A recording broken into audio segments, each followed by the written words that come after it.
हमारे बॉडी के अंदर अगर टेम्परेचर दे दिया जाए 94 तो हम यहाँ नहीं रहेंगे, हम ऊपर पहुँच जाएंगे। ठीक है, पता होना चाहिए। सेल को बाहर निकाल करके जल जाएगी, सेल कट जाएगा वो।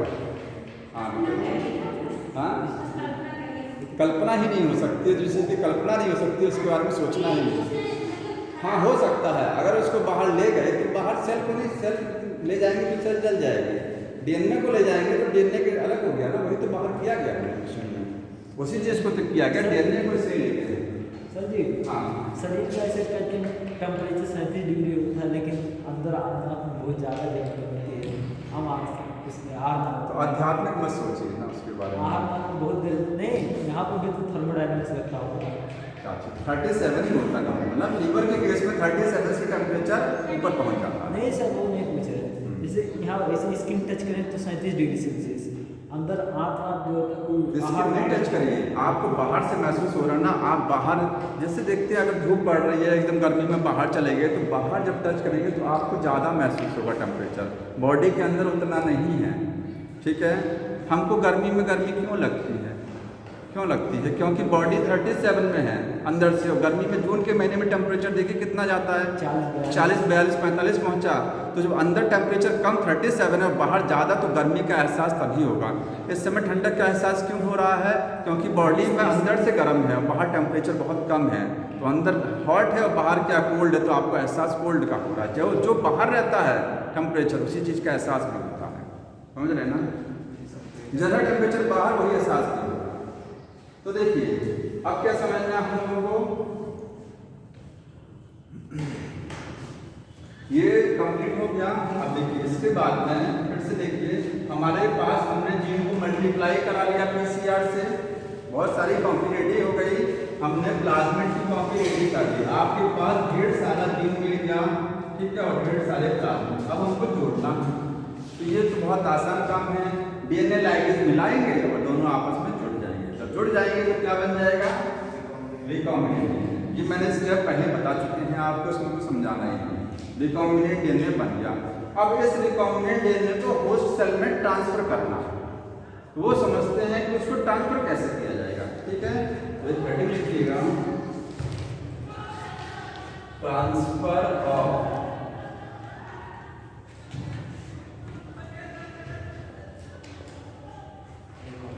recombinant DNA into host cell।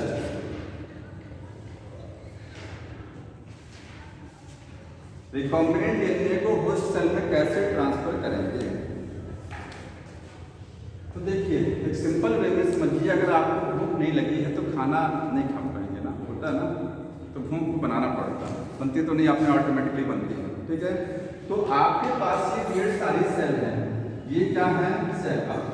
Suppose करिए सेल बहुत सारी है, ये सेल हवा में नहीं है, ये कहाँ है, न्यूट्रिएंट मीडियम में रखी गई है।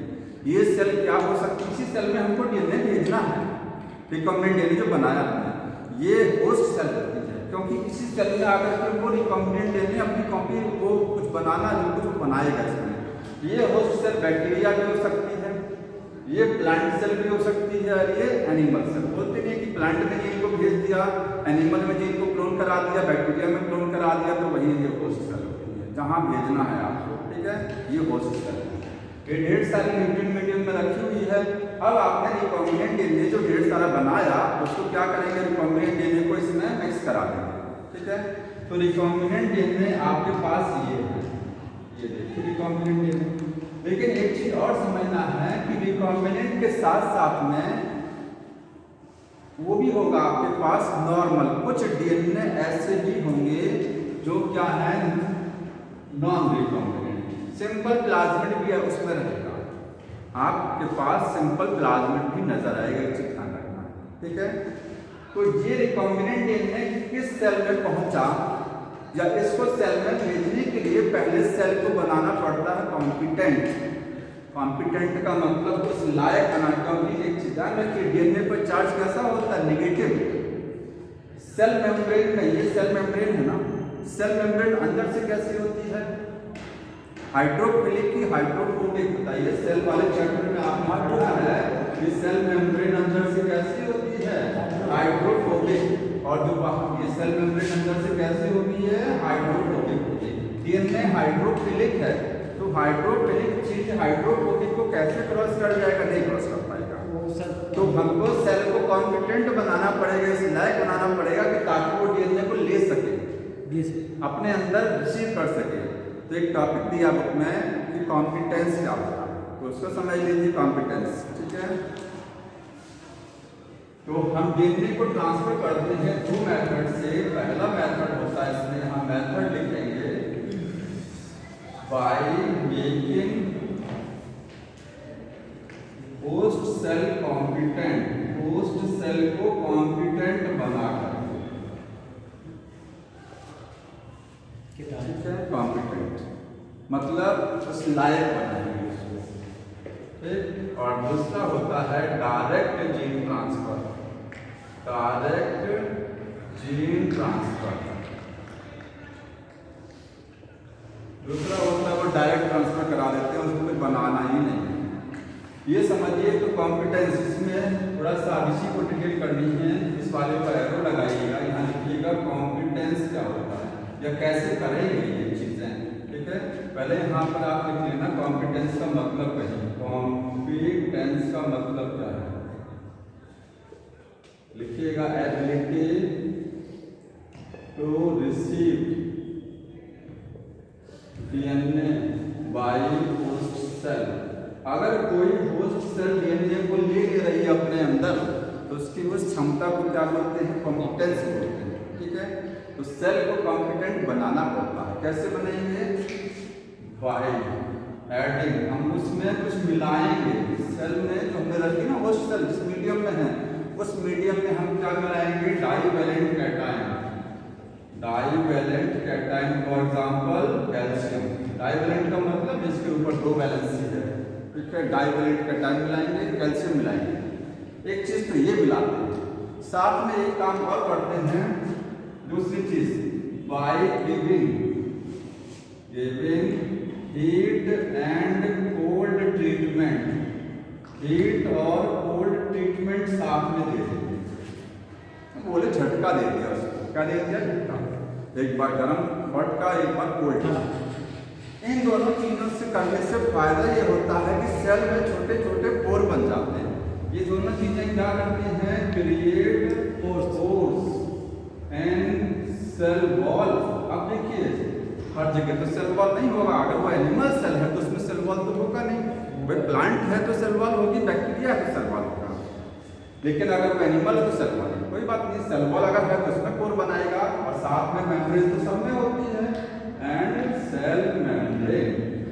तो सेल वॉल और सेल मेम्ब्रेन में पोर बन जाएंगे, और पोर हो जाएगा तो डीएनए रिसीव कर लिया जाएगा स्पोर से, समझ में आ रहा है।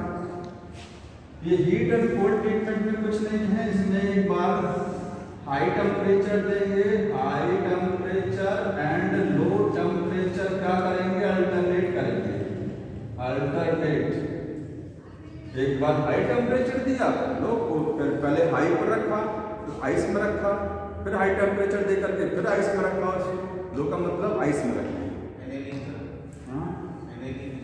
एनेलिंग, एनेलिंग नहीं, ठीक है, एनेलिंग का मतलब जोड़ना होता है, वहाँ जोड़ नहीं रहा, समझ में आया।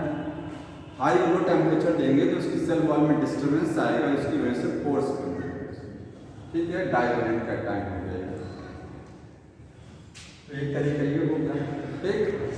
और दूसरा तरीका है डायरेक्ट जीन ट्रांसफर, इसको भी देखिए, डायरेक्ट वाला समझ लीजिए, माइक्रो इंजेक्शन, हाँ जीन को माइक्रो, हाँ क्या करें, स्पोर्ट्स होने से डीएनए उस पोर्ट से होता हुआ सेल में चला जाएगा, जो रिकॉम्बिनेंट डीएनए आपने बनाया, जो उसमें भेजा ट्रांसफर किया, वो पोर्ट सेल उसको रिसीव कर लेगा, समझ में आया। उसके बाद पोर्ट ऐसा नहीं है कि सेल है, ये सेल में छोटे छोटे होल बन गए, ये होल हमेशा नहीं बने रहेंगे, बाद में ये होल जुड़ जाएगा, ठीक है, वो गैप खत्म हो जाएगा बाद में, क्योंकि टेम्परेचर जैसे देंगे गैप खत्म कम करेंगे, तो ये बाद में गैप खत्म हो जाते हैं सेल में, अदरवाइज बाहर भी निकल सकता है, समझ में आया।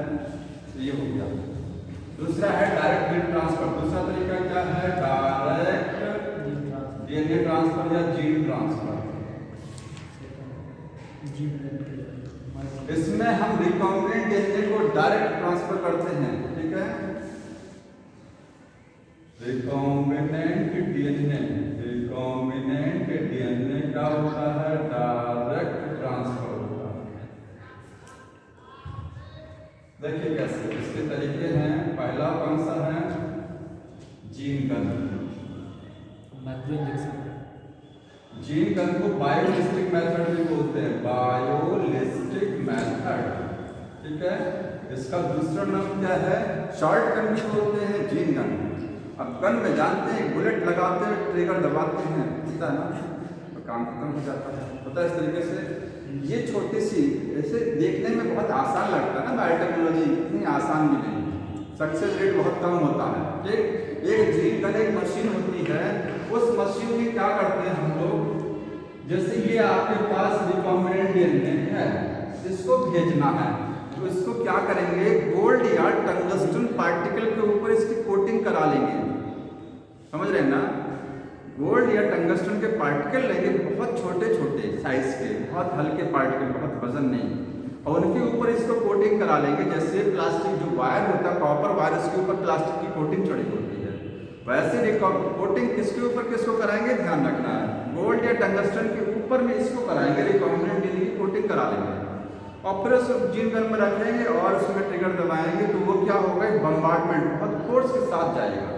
क्या चीज़, टंगस्टन इसलिए लिया हमने ताकि एक फोर्स के साथ डीएनए हमारा आगे चला जाए, समझ में आया, या गोल्ड पार्टिकल लिया। अब वो गोल्ड पार्टिकल ध्यान रखना है, वो सेल में नहीं जाएगा, हमको इस सेल में भेजना है डीएनए को ना, मशीन की मदद लेकर के मशीन में इसको रखा, गोल्ड, ये गोल्ड पार्टिकल है, इसके ऊपर रिकॉम्बिनेंट डीएनए कोट कराया, गोल्ड या टंगस्टन के ऊपर मशीन में रखा और इसको बम्बार्ड करा दिया, सेल में नहीं जाएगा, ध्यान रखना, गोल्ड सेल में नहीं जाएगा, क्योंकि यहाँ बीच में एक स्क्रीनिंग प्लेट लगी हुई है, स्क्रीनिंग प्लेट होती है, ठीक है, उसमें छोटा सा होल होता है। जैसे बुलेट टकराती है यहाँ पर, तो बुलेट से ये जो बुलेट तो किनारे हो जाती है, और ये उड़ता हुआ रिकॉम्बिनेंट डीएनए हवा में एक तरीके से, हवा को इतना गैप भी नहीं होता, लेकिन ये रिकॉम्बिनेंट डीएनए उड़ता हुआ यहाँ से जब बुलेट इसको टकराएगी, तो बुलेट तो साइड में हो जाएगी, और रिकॉम्बिनेंट डीएनए यहाँ से उड़ता हुआ डायरेक्ट इसमें सेल में चला जाएगा, इतना फोर्स के साथ हो जाता है, समझ रहे हैं ना, ठीक है। हाँ, ये चीज़ हम लोग प्लांट में जनरली यूज करते हैं, एनिमल में नहीं यूज करते, इसका रीजन है। तो कुछ चीजें नोट कर लीजिए, इसमें क्या होता है, रिकॉम्बिनेंट डीएनए नोट कर लीजिएगा, रिकॉम्बिनेंट डीएनए कोट करते हैं, कोट अराउंड गोल्ड और टंगस्टन पार्टिकल, गोल्ड या टंगस्टन पार्टिकल के चारों तरफ रिकॉम्बिनेंट डीएनए को क्या करते हैं, कोट करा लेते हैं, ठीक है, और बम्बार्डमेंट कराते हैं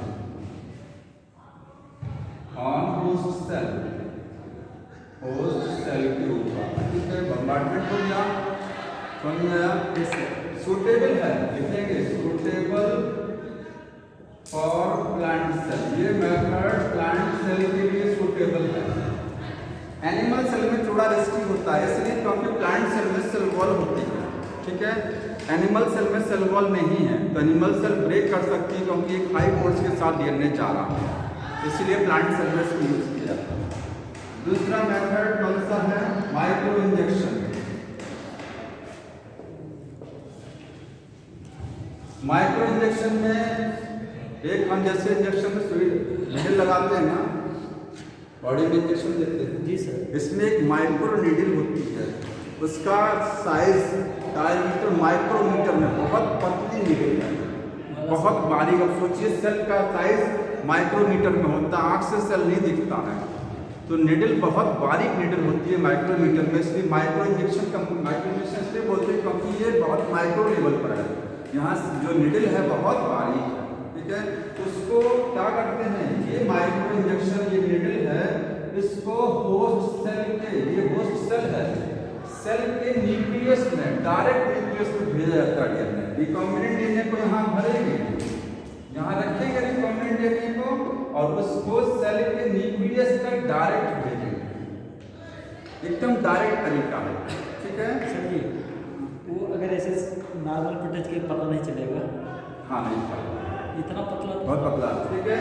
तो सेल के न्यूक्लियस में यहाँ लिखेंगे कि डीएनए इंजेक्ट करेंगे direct into nucleus of cell, cell के न्यूक्लियस में। ऐसा नहीं होगा कि साइटोप्लाज्म में छोड़ देंगे, न्यूक्लियस तक भेजेंगे डायरेक्ट उसको। ये सुटेबल किसके लिए है? एनिमल सेल के लिए। ये प्लांट सेल के लिए सुटेबल था, रीजन बता दिया, ये एनिमल सेल के लिए है, ठीक है। Only for animal cell. कारण क्या है? क्योंकि एनिमल सेल में सेल वॉल नहीं है। माइक्रो इंजेक्शन जब लगाएंगे तो सेल वॉल रहेगा तो थोड़ा सा हार्ड होता है सेल वॉल, समझ रहे हैं? सेल वॉल हार्ड होती है, एनिमल सेल में सेल वॉल नहीं होती है। किस वजह से? माइक्रो इंजेक्शन जो तरीका है वो एनिमल सेल में यूज किया जाता है। रीजन लिखने के एनिमल सेल के लिए जो है, बिकॉज सेल वॉल एब्सेंट होती है और सेल वॉल नहीं है तभी सही होता है तरीका। तीसरा तरीका देखिए, थर्ड मेथड जो होता है, क्या करें? वेक्टर। अब देखिए इसमें कोई क्लियर नहीं है, इस तरीके से आप रिकॉम्बिनेंट डीएनए भी भेज सकते हैं, डायरेक्ट जीन को भी भेजा जा सकता है, समझ रहे हैं ना? अगर कहा जाए वेक्टरलेस जीन ट्रांसफर, वेक्टरलेस का मतलब बिना वेक्टर के डायरेक्ट जीन को भेज दीजिए, ठीक। तो आगे देखिए, मान लीजिए ये जीन है, ध्यान से देखिएगा, ये जीन है, ठीक है। ये जीन अगर आपने सेल में भेजा, कहाँ भेजा? सेल में। तो सेल में जाकर के अगर ये होस्ट सेल के न्यूक्लियस के साथ जुड़ गया तब तो ठीक है, तब तो इसको अकेले भेजना ठीक है। अदरवाइज इसको प्लाज्मिड में लेकर के भेजना पड़ेगा, क्योंकि ये सेल में अगर कहीं इधर उधर हो गया तो ये रेप्लिकेट अकेले नहीं कर पाएगा। इसीलिए प्लाज्मिड का सहारा लिया जाता है। तो प्लाज्मिड में जोड़ करके जब आप भेजेंगे इस जीन को, तो प्लाज्मिड जितनी बार रेप्लिकेट करेगा उतनी बार जीन भी रेप्लिकेट करेगा। और अगर डायरेक्ट भेज रहे हैं तो इसको इंटीग्रेशन होना पड़ेगा, किसके? होस्ट सेल के डीएनए के साथ जुड़ना पड़ेगा, क्योंकि जब वो डीएनए रेप्लिकेट करेगा तो जीन भी रेप्लिकेट करेगा। तो वेक्टरलेस जीन ट्रांसफर का मतलब डायरेक्ट जीन को भेजना बिना वेक्टर के। उसमें ये सारे तरीके उसमें भी यूज करते हैं। इसमें रिकॉम्बिनेंट डीएनए को भी भेज सकते हैं और डायरेक्ट जीन को भी भेज सकते हैं। समझ में आ रहा है? हाँ, जीन करके समझे भेज सकते बिना वेक्टर के, ठीक है। इसलिए डायरेक्ट मेथड को वेक्टरलेस बोल सकते हैं। अगला देखिए, लाइपोएक्शन। लाइपोएक्शन ये क्या है? ये बुक में नहीं दिया ना?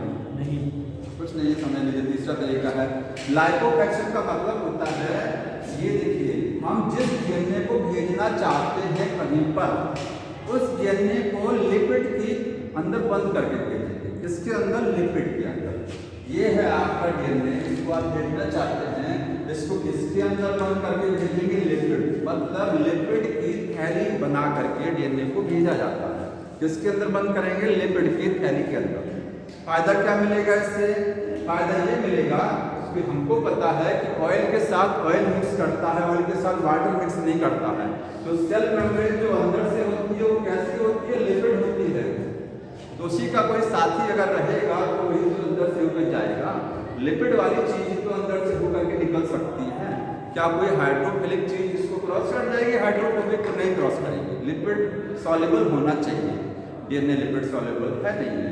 तो क्या करेंगे? उस डीएनए को लिपिड की थैली के अंदर बंद करेंगे और फिर जब भेजेंगे तो रिसीव कर लेगा। समझ में आ रहा है? क्योंकि ये भी लिपिड अंदर से, तो ये बाहर से लिपिड है ही है। तो इसको बोलते हैं लाइपोएक्शन। इसमें क्या करते हैं? डीएनए इनक्लोज कराते हैं, इनक्लोज लिपिड ले रखे एंड लिपिड वेसिकल्स, लिपिड की थैली में डीएनए को बंद करा देते हैं, ठीक है। कैसे भेजेंगे? ये लिपिड की वेसिकल्स हैं, ये क्या है दोनों? ये है लिपिड वेसिकल्स। सभी लिपिड सभी इलांगेट होकर सेल के अंदर भी। हाँ, इलांगेट समझिए। देखिए ये सेल है, अब ये मान लीजिए इस सेल में जाना है, ये होस्ट सेल है। तो क्या होगा?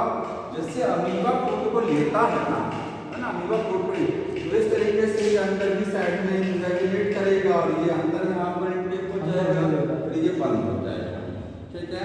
फैगोसाइटोसिस से इंटर हो जाएगा। तो ये ध्यान रखना लाइफ एक्शन का तरीका। और कोई तरीका दिया होगा तो बताइए। नहीं दिया। नहीं है ना। यहाँ तक हम लोग पहुँच गए होस्ट सेल में कैसे भेजा जाएगा। अब होस्ट सेल में हमने भेज दिया, अब ये कैसे पता लगेगा कि किस सेल में पहुँचा। हमने पढ़ाया कि इसको समझ में आया, हम कैसे जाने, टेस्ट लेकर के जाने और कैसे जाने। हाँ हाँ, तो इसमें किस सेल में पहुंचा, आपके पास रिकॉम्बिनेंट डीएनए आपने चाहे जैसे भेजा, ढेर सारी होस्ट सेल है, किस में पहुंचा कैसे पता लगेगा। वो टॉपिक है selection of recombinant host cell. जिस सेल में जाएगा वो सेल क्या बोली जाएगी, रिकॉम्बिनेंट होस्ट सेल बोली जाएगी।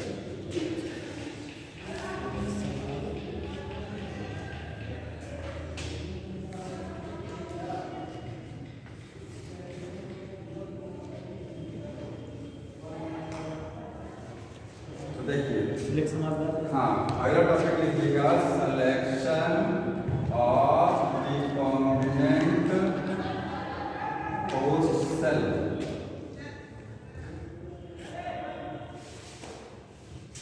ठीक है, रिकॉम्बिनेंट होस्ट सेल को कैसे हम सेलेक्ट कराएंगे।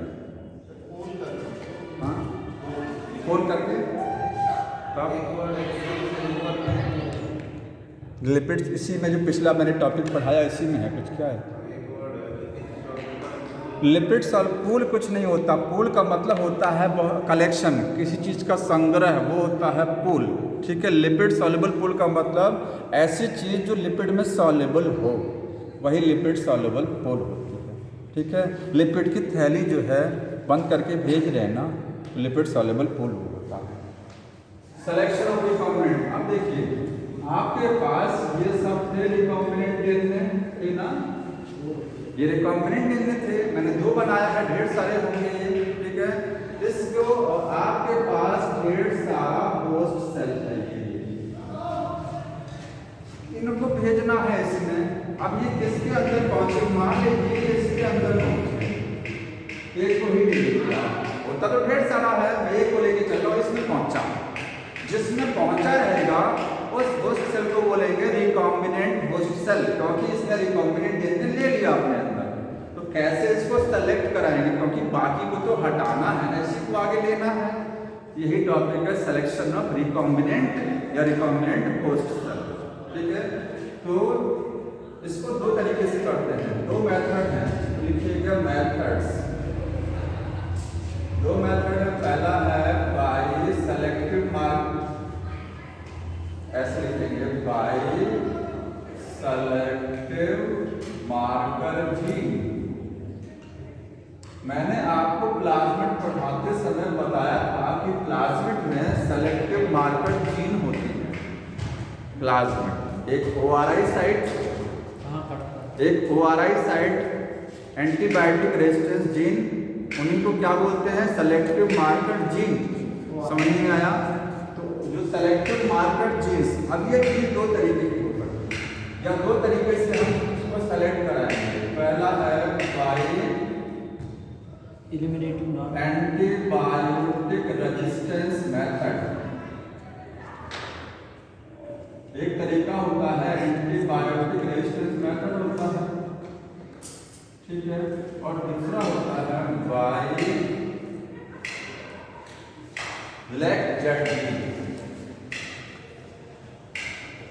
मतलब 2 जीन की मदद ली जाएगी, एक तरीका है, ठीक है।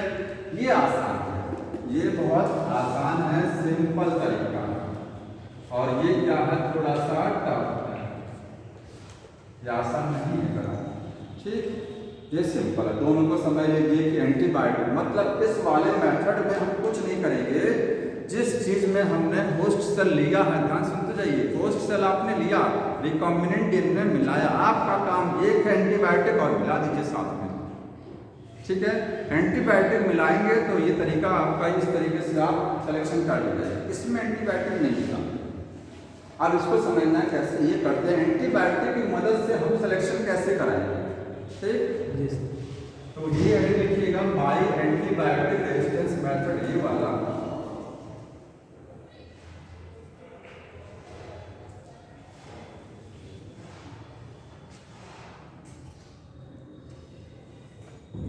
देखिए यहाँ पर आपने प्लाज्मिड पढ़ रखा है इस तरीके से कि प्लाज्मिड में अगर PPR 322 प्लाज्मिड पढ़े ना, आपने पढ़ा यहाँ पर टेट्रासाइक्लिन रेजिस्टेंस जीन होती है और ये क्या है एम्फिसिलिन रेजिस्टेंस एक पढ़े ना, ठीक है, होती है ना रेजिस्टेंस जीन होती है ना प्लाज्मिड में, इसलिए लगी होती है, सिलेक्शन में मदद करती है, ठीक है।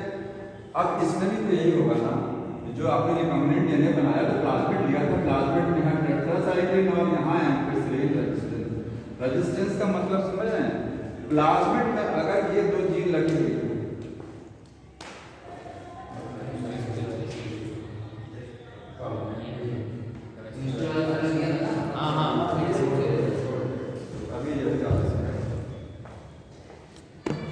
ये देखिए इसमें एम्फिसिलिन रेजिस्टेंस पावर भी है टेट्रासाइक्लिन में, तो रेजिस्टेंस है मतलब ये प्लाज्मिड जहां जाएगा उस होस्ट सेल में एम्फिसिलिन और टेट्रासाइक्लिन रेजिस्टेंस रहेगा। वो होस्ट सेल एम्फिसिलिन आप लाख मिला दीजिए नहीं मरेगा, टेट्रासाइक्लिन मिलाएंगे नहीं मरेगा, समझ रहे ना। लेकिन एक चीज ध्यान रखनी है कि हमने जो डीएनए हम लोग जो जीन को यहाँ लगाते हैं, जो जीन भेजते हैं ना, जोड़ते हैं, उसको बताइए कहाँ जोड़ते हैं प्लाज्मिड में। जो एलियन डीएनए जोड़ेंगे वो किस जगह ले जाके जोड़ते हैं, जहाँ पता है आप सेलेक्टिव मार्कर जीन के अंदर ही जोड़ेंगे, ऐसे उल्टा सीधा नहीं जोड़ देंगे, ठीक है। जैसे आप फिर से डायग्राम ओपन कर लीजिए, ये वाला PPR 322 का डायग्राम है, ये है ना PPR 322 का डायग्राम, ये तो बना तुमने। इसके अंदर मैं बोल देख लीजिएगा, ये यही पर लोकेशन है ना, चेक कर लीजिए टेट्रासाइक्लिन भरी है ना, यहाँ पर ये टेट्रासाइक्लिन इतना हिस्सा इसका टेट्रासाइक्लिन एंटीबायोटिक के लिए रेजिस्टेंस दे रहा है, ये वाला हिस्सा एम्फिसिलिन के लिए रेजिस्टेंस दे रहा है। इसके अंदर कौन सा साइड था, BAM-H1, इसके अंदर सेल 1 का भी साइड था, इसके अंदर कौन सा था, PST1 और PBU फर्स्ट। ये सब क्या है, ये है रिस्ट्रिक्शन एंजाइम का साइट। आप जहां काट के जोड़ेंगे, चाहे इसमें भी जोड़ सकते हैं, ठीक है। सेलेक्टिव मार्कर जीन के अंदर ही आप क्या करेंगे, डीएनए को जोड़ेंगे, जो आप जीन लाए हैं इंटरेस्ट वाली, आप बाकी कहीं नहीं जोड़ सकते, क्योंकि रिस्ट्रिक्शन एंजाइम का साइट तो यहाँ पर भी तो था भाई। जहां से डीएनए कटेगा, जहां से ये प्लाज्मिड कटेगा ना, पहले तो ये क्या था, प्लाज्मिड ही था, ठीक है। ये प्लाज्मिड जहां से कटेगा वहीं तो जीन को जोड़ेंगे आप ले जा करके, उल्टी सीधी जगह पर कटेगा ही नहीं, क्योंकि जहां रिस्ट्रिक्शन एंजाइम का साइट है, रिस्ट्रिक्शन एंजाइम का साइट कहाँ कहाँ ये पता है, ये वहीं से कटेगा। मान लीजिए यहाँ से कट गया तो यहाँ आप जोड़ दिए, यहाँ से कट गया यहाँ कटेगा, यहाँ से भी इको आर्गन यहाँ पर भी तो है, इको आर्गन मिलाएंगे यहाँ कट हो जाएगी, लेकिन यहाँ नहीं जोड़ा जाएगा। अगर आप यहाँ जोड़ ले गए तो आप एंटीबायोटिक मिला करके सिलेक्शन नहीं करा सकते, दो जगह जोड़ते हैं, दो जगह काटते हैं। अगर एंटीबायोटिक की मदद ले रहे हैं सिलेक्शन कराने के लिए, तो आप उस रिस्ट्रिक्शन एंजाइम को मिलाएंगे जिसकी साइट कहाँ है, एंटीबायोटिक के अंदर में होगी साइट, उसकी साइट कहाँ है, एंटीबायोटिक रेजिस्टेंस जीन के अंदर है। मतलब आप BAM-H1 भी मिला सकते हैं इसमें, इससे काट सकते हैं, सेल 1 से भी काट सकते हैं, PST1 और PBU फर्स्ट से काट सकते हैं, इससे नहीं कट करेंगे, ठीक है। दूसरा जो तरीका है कौन सा, लेग-जेड जीन। तो लेग-जेड जीन कुछ नहीं है, कुछ प्लाज्मिड ऐसे होते हैं जिसमें एक जीन और लगी होती है, उसको क्या बोलते हैं, लेग-जेड जीन। इकोलाई में होता है जीन, एशेरिया कोलाई जो बैक्टीरिया होता है उसके प्लाज्मिड में जीन लगी होती है, ठीक है। ये तो हमने आर्टिफिशियल बनाया है लैब में, इसमें लेग-जेड नहीं है, इसमें लेग-जेड जीन नहीं है। नॉर्मल इकोलाई बैक्टीरिया के प्लाज्मिड में लेग-जेड जीन होती है, ठीक है। लेकिन उसमें कमी क्या है, उसमें एंटीबायोटिक रेजिस्टेंस जीन नहीं है। आपने पढ़ा ना बुक में, मैंने अंडरलाइन कराया था कि इकोलाई बैक्टीरिया में कोई एंटीबायोटिक रेजिस्टेंस जीन नहीं होती है। तब कैसे सिलेक्शन कराएंगे, अगर आपने प्लाज्मिड इकोलाई का लिया बायोटेक्नोलॉजी कराने के लिए, कैसे सिलेक्शन कराएंगे, तो वहां पर होता है लेग-जेड जीन, उसमें भी कोई ना कोई एंटीबायोटिक, उसमें कोई ना कोई रिस्ट्रिक्शन एंजाइम का साइट तो होगा ही अंदर, ठीक। तो उसी रिस्ट्रिक्शन एंजाइम से काटेंगे जिसकी साइट कहाँ है, लेग-जेड के अंदर है, जीन को वहीं जोड़ेंगे, या तो लेग-जेड के अंदर जोड़ते हैं या तो एंटीबायोटिक रेजिस्टेंस जीन अंदर जो जोड़ेंगे। समझ में आ गया? तभी आप सिलेक्शन भी करा पाएंगे। 2 तरीके हो गए सिलेक्शन कराने के, ठीक है। अब एक चीज समझना है कि जिस जगह आप अगर आप एंटीबायोटिक रेजिस्टेंस जीन चाहे टेट्रासाइक्लिन चाहे एम्पिसिलिन के अंदर आप डीएनए को जोड़ेंगे तो तुरंत ये रेजिस्टेंस पावर खत्म, वो जीन इनएक्टिव हो जाती है। जिस जगह जीन को जोड़ा जाता है, जब मान लीजिए इसने आपने यहाँ से काटा, जैसे ही काटा तो तुरंत ये जीन इनएक्टिव हो गई, ठीक है। रेस्ट्रिक्शन एंजाइम कट करेंगे, जीन क्या हो जाएगी? इनएक्टिव। अब टेट्रासाइक्लिन की रेजिस्टेंस पावर खत्म, अब टेट्रासाइक्लिन मिलाने पर ये प्लाज्मिड खत्म, ये बैक्टीरिया मर जाएगा क्योंकि ये रेजिस्टेंस पावर खत्म कर दिया टेट्रासाइक्लिन की। समझ में आ रहा है? इसी को बोलते हैं इंसर्शन इनएक्टिवेशन। अगर आप लेग जेड वाले में जोड़ रहे हैं तो लेग जेड जीन क्या हो जाएगी? इनएक्टिव हो जाएगी। मतलब डीएनए को इंसर्ट कराने पर वो जीन क्या हो जाती है? इनएक्टिव हो जाती है। इसी को बोलते हैं इंसर्शन इनएक्टिवेशन। इंसर्ट कराने पर पर्टिकुलर जीन का क्या हो जाना? इनएक्टिव हो जाना। तो उसको नोट कर लीजिएगा, लिखा हुआ बुक में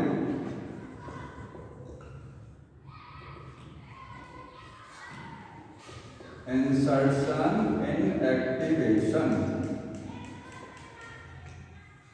ठीक है, लिखिएगा इनएक्टिवेशन ऑफ जीन। कोई भी जीन हो सकती है, ये एंटीबायोटिक रेजिस्टेंस जीन भी हो सकती है और लेग जेड भी हो सकती है। बाय इंट्रोडक्शन का मतलब अटैचमेंट कराना ऑफ एलियन डीएनए, जो है जीन ऑफ इंटरेस्ट है, उसको जहां जोड़ेंगे वो जीन क्या हो जाएगी? तुरंत इनएक्टिव हो जाएगी। इसी को बोलते हैं इंसर्शन इनएक्टिवेशन, ठीक है। नहीं, ये अभी बेसिक बता रहे हैं आपको, अभी ये नहीं बताया मैंने कि कैसे सिलेक्शन। मैंने आपको 2 तरीके बता दी ना, अभी फिर से आएंगे वहीं पर।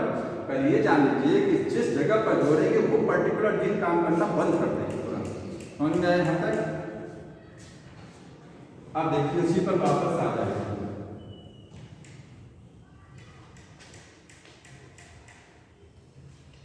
हटा दें इसको, हो गया। अब एंटीबायोटिक रेजिस्टेंस मेथड फिर से देखिए, एंटीबायोटिक रेजिस्टेंस मेथड सिलेक्शन के लिए ये वाला तरीका, ठीक। आपके पास जो होस्ट सेल है, होस्ट सेल समझ रहे हैं ना, मीडियम में आपके पास सेल है, आपने रिकॉम्बिनेंट डीएनए लिया, मिला दिया, तो क्या सारी सेल उसको ले लेंगी? नहीं लेंगी ना। रिकॉम्बिनेंट डीएनए के साथ साथ में एक चीज और समझिए, नॉर्मल प्लाज्मिड भी रहता है। हो सकता है ये भी आपने, देखिएगा ये जीन था, आपने प्लाज्मिड में जोड़ा ना, ठीक है, बन गया रिकॉम्बिनेंट डीएनए। तो क्या जरूरी है कि जितने लाखों की संख्या में ये लेके आए थे आप, हजारों की संख्या में, हजारों की संख्या में ये लाए के सबके सब जुड़ गए होंगे? सब जुड़ नहीं, सब। तो कुछ इसमें से रिकॉम्बिनेंट बन चुके हैं, जो जुड़ जाएगा वो रिकॉम्बिनेंट प्लाज्मिड बोला जाएगा, जो नहीं जुड़ेगा वो नॉर्मल प्लाज्मिड ही रहेगा, ठीक। अब आपके पास ये होस्ट सेल है, तो क्या ये होस्ट सेल जो है इसी को ही लेंगे? नहीं, इसको भी तो ले सकते हैं ना। कुछ होस्ट सेल नॉर्मल प्लाज्मिड को भी अपने अंदर कैरी करा लेंगे, और कुछ होस्ट सेल क्या करेंगे? रिकॉम्बिनेंट को कैरी कराएंगे, और कुछ होस्ट सेल ऐसे पड़े रहेंगे, ना रिकॉम्बिनेंट कैरी, ना इसको कैरी करेंगे अपने अंदर, ना नॉर्मल प्लाज्मिड करेंगे। समझ में आया? तो 3 तरीके की होस्ट सेल की पॉसिबिलिटी बनती है, और इसकी पॉसिबिलिटी 5% है। किसकी? रिकॉम्बिनेंट डीएनए को टेकअप कराने वाली होस्ट सेल 5% में, ये खाली, इससे ज्यादा नहीं। समझ में आया? तो होस्ट सेल आपको यहाँ 3 तरीके का हो सकता है। पहला होगा non transformant host. Non transformation समझते हैं ना? ग्रिफिथ ने एक एक्सपेरिमेंट किया, क्या बोलते हैं इसको? Transformation principle. उसमें क्या बताया गया था कि एक बैक्टीरिया से जीन दूसरे बैक्टीरिया में चली गई ना, जीन जब किसी बैक्टीरिया या किसी सेल में जाती है तो इसी प्रोसेस को बोलते हैं ट्रांसफॉर्मेशन, ट्रांसफर होना। तो जो होस्ट सेल, 3 तरीके के होस्ट सेल हैं। ये वाली होस्ट सेल क्या है, ये ऐसी है कि इसमें कोई प्लाज्मिड नहीं दिया, ना तो रिकॉम्बिनेंट वाला ना तो नॉर्मल वाला, कोई नहीं पहुंचा। ये नॉन ट्रांसफॉर्मेंट होस्ट सेल, इसमें ट्रांसफॉर्मेशन नहीं हुआ, ठीक है। दूसरा पॉसिबिलिटी है कि नॉन रिकॉम्बिनेंट ट्रांसफॉर्मेंट, समझ रहे हैं ये क्या है, ये ट्रांसफॉर्मेंट तो है, इसमें ट्रांसफर हुआ, लेकिन रिकॉम्बिनेंट डीएनए ट्रांसफर नहीं हुआ। इसमें क्या ट्रांसफर हुआ है, नॉर्मल प्लाज्मिड है, ये नॉर्मल प्लाज्मिड गया इसके अंदर, ठीक है, रिकॉम्बिनेंट वाला नहीं पहुंचा। ट्रांसफॉर्मेंट तो है लेकिन नॉन रिकॉम्बिनेंट वाले। तीसरी पॉसिबिलिटी होती है रिकॉम्बिनेंट ट्रांसफॉर्मेंट, ठीक है, ये भी ट्रांसफॉर्मेंट है। इस वाली सेल में क्या, ये होस्ट सेल में रिकॉम्बिनेंट डीएनए पहुंच चुका है। अगर ये बैक्टीरिया था, होस्ट सेल अगर बैक्टीरिया, उसके पास अपना भी प्लाज्मिड रहेगा, याद रखना, ठीक है, अपना भी प्लाज्मिड। अगर ये प्लांट सेल होती है, एनिमल सेल होती है, तो उसमें प्लाज्मिड नहीं रहेगा, ठीक। तो 3 पॉसिबिलिटी, इसकी पॉसिबिलिटी कितनी है, 5 से लेकर के 10% है, बहुत कम चांस होते हैं। जैसे टेस्ट बेबी जब करते हैं तो सक्सेस के रेट बहुत कम होते हैं, ज़्यादा सक्सेस का रेट नहीं होता। पेशेंट को इसलिए बार बार बुला सकते हैं, समझ में आ रहा है, जिसका सक्सेस रेट भी कम होता है। बहुत ज़्यादा प्रिकॉशन लिया तब जाकर के 5 से 10% पहुँचेगा रिजल्ट।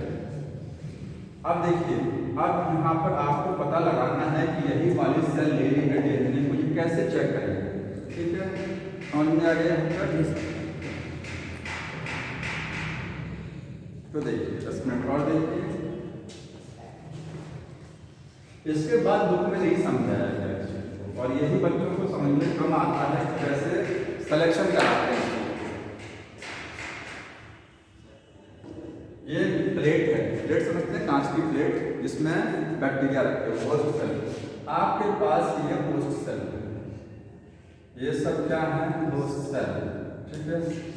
सोचिए कि इस वाली सेल में पहुंचा, इस वाली सेल में जहां मैंने डबल सर्किल कर दिया है ए और बी, इस वाली सेल में रिकॉम्बिनेंट डीएनए पहुंच चुका है।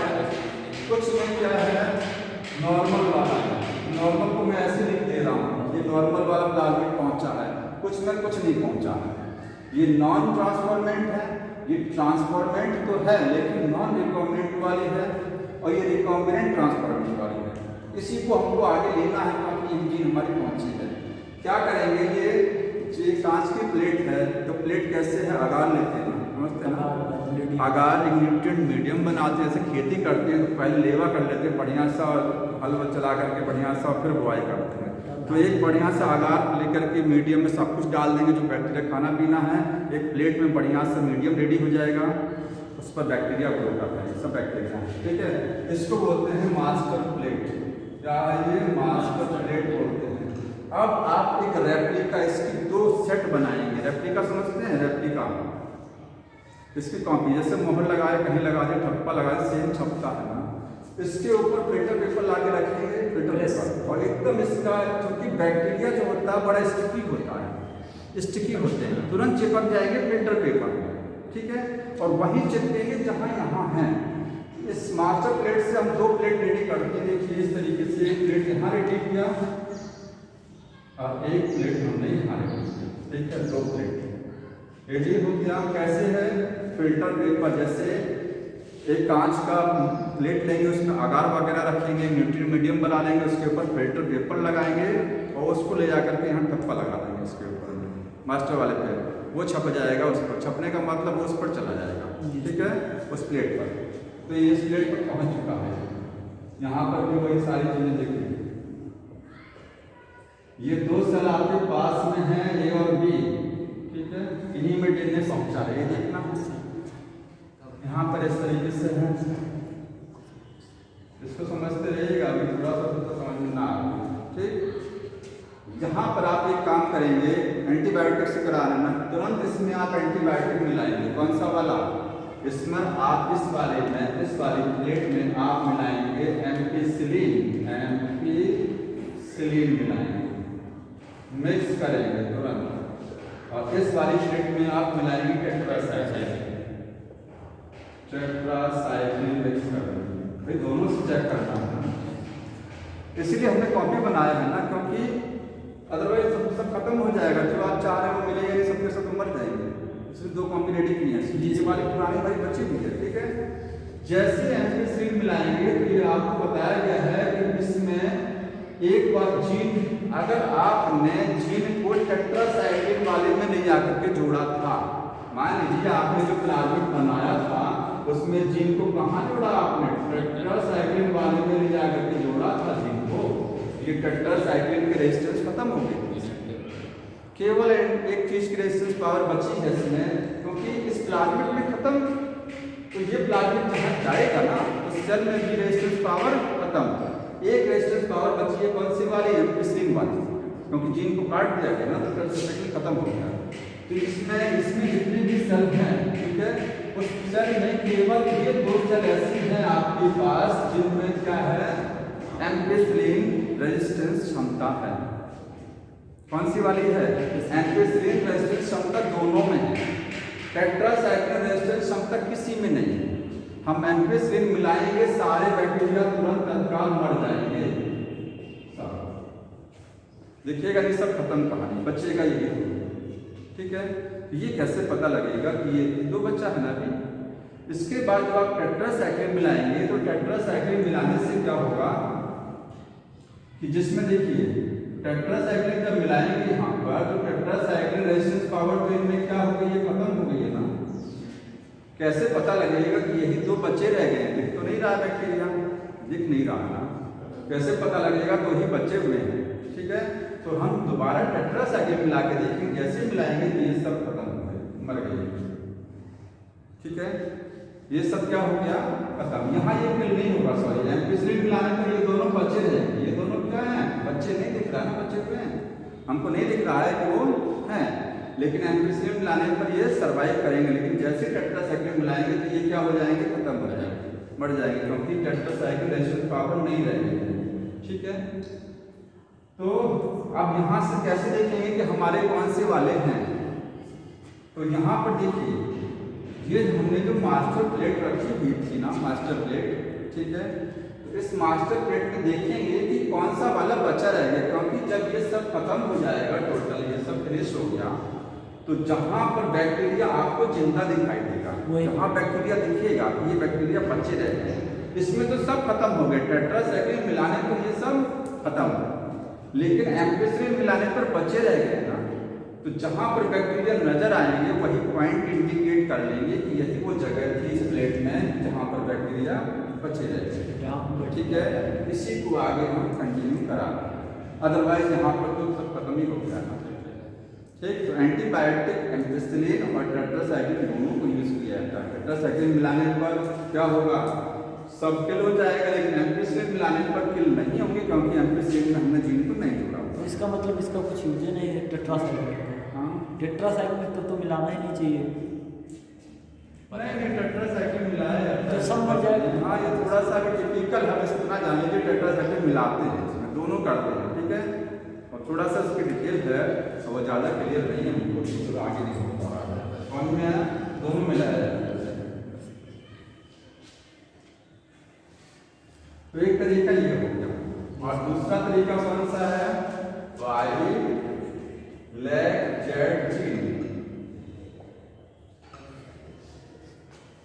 अब लैक जेड जीन क्या होती है, देखिए जो ये अगर मान लीजिए प्लाज्मिड है, इसमें क्या है, लैक जेड जीन। आपने लैक उपकरण पढ़ा ना, पढ़ा ना लैक उपकरण, लैक जेड जीन होती है ना, जेड वाई ए, अरे ओपरॉन में लैक जेड और वाई और ए 3 जीन होती। जेड से क्या बनता है, बीटा गैलेक्टोसाइटिस बनता है ना, तो लैक जेड जीन भी कोलाइज प्लाज्मिड है, ठीक। अगर आपने ये वाला प्लाज्मिड लिया है तो जीन को कहाँ जोड़ा होगा, आपने यहाँ ले जाकर के जोड़ा होगा, ठीक।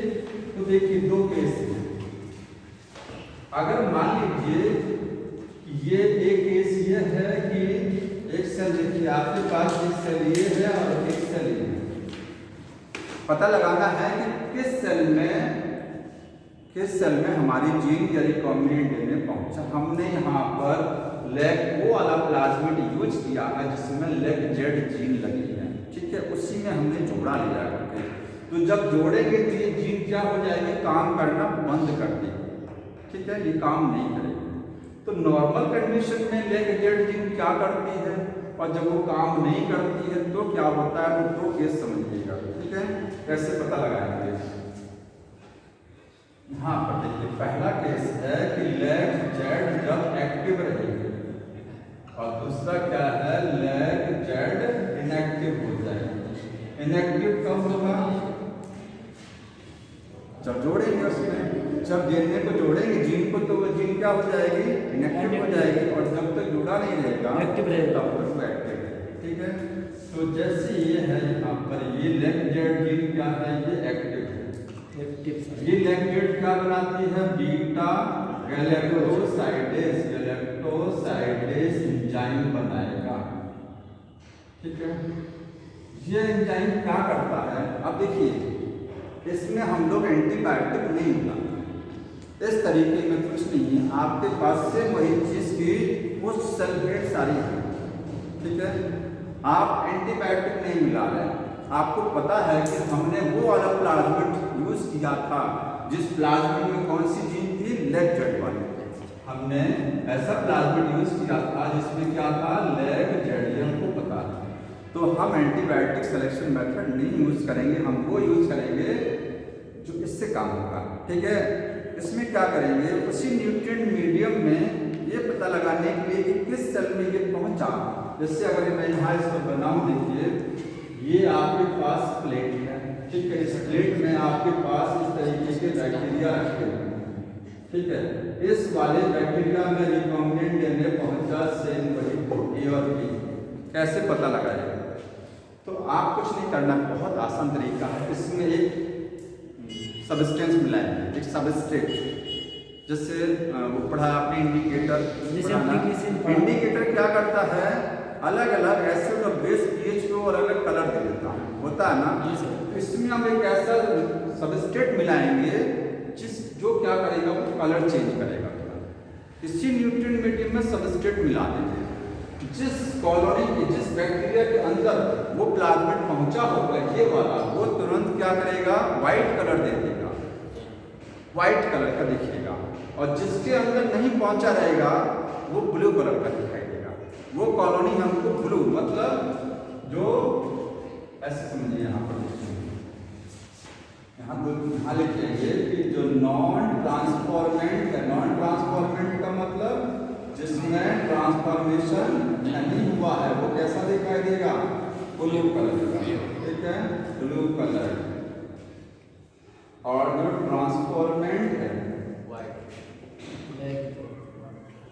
वो व्हाइट कलर की कॉलोनी, वो बैक्टीरिया व्हाइट की, ठीक है। बहुत आसान तरीका, इसलिए मैंने बताया, बहुत सिंपल है, कुछ नहीं करना। सीधे क्रोमोजेनिक सबस्ट्रेट मिलाएंगे, ऐसा सबस्ट्रेट मिलाएंगे जो कलर चेंज करता है, ऐसा सबस्ट्रेट जो कलर चेंज करता है उसको बोलते हैं क्रोमोजेनिक सबस्ट्रेट। वो मिलाएंगे, जहाँ जहाँ कलर चेंज नजर आएगा वो समझ जाएंगे कि वहाँ रिकॉम्बिनेंट में पहुँच चुका है, ठीक है।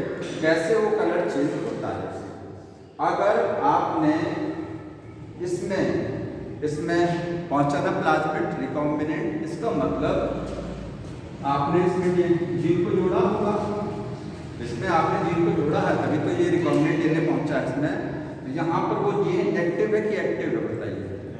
इस वाली सेल में जो रिकॉम्बिनेंट डीएनए गया उसमें हमने जीन को कहाँ जोड़ा था, लेग जेड के अंदर तो जोड़ा होगा। इसका मतलब लेग जेड वाली जीन यहाँ इनएक्टिव हो गई है, ठीक है। तो ये व्हाइट कलर का दिखेगा, ठीक। और जहां पर नॉर्मल वाला प्लाज्मिड पहुंचेगा जिसमें लेग जेड क्या है, एक्टिव है, मतलब उसमें हमने जोड़ा ही नहीं था, वो ब्लू कलर का दिखेगा। ये चेक करना, ठीक। अब वो कैसे ब्लू और व्हाइट दिखता है वो देखिए, दो केस उसके, ये देखिए यहाँ पर लिखेंगे लेग जेड एक्टिव है पहले केस में, और दूसरे में क्या है, लेग जेड इनएक्टिव हो जाएगा, ठीक है।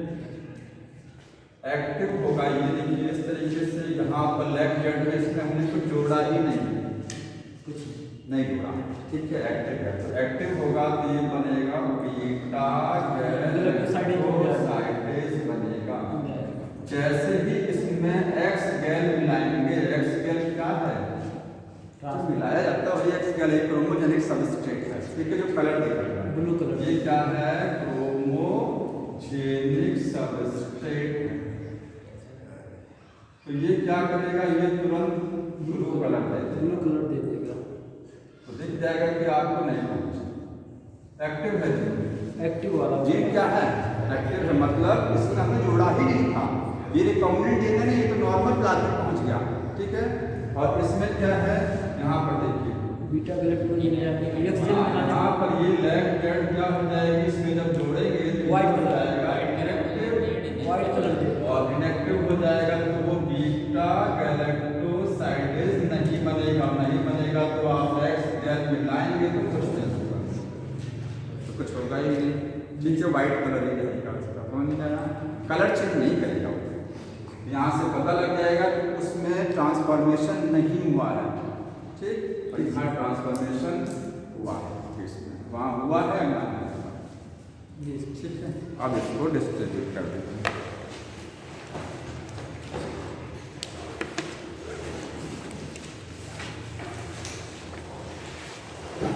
बड़ा छोटा छोटा कैसे दिखेगा ये, माइक्रोस्कोप लगा करके 1 महीने तक वही पढ़ना है, 1 महीने तक, ठीक है। अगली बात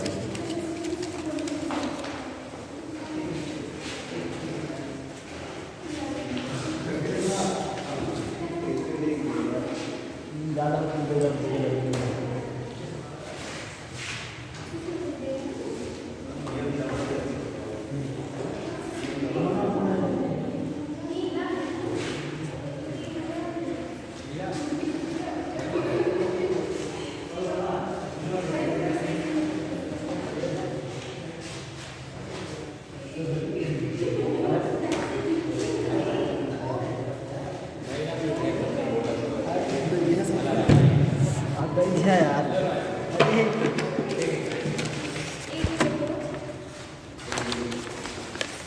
मेरी इच्छा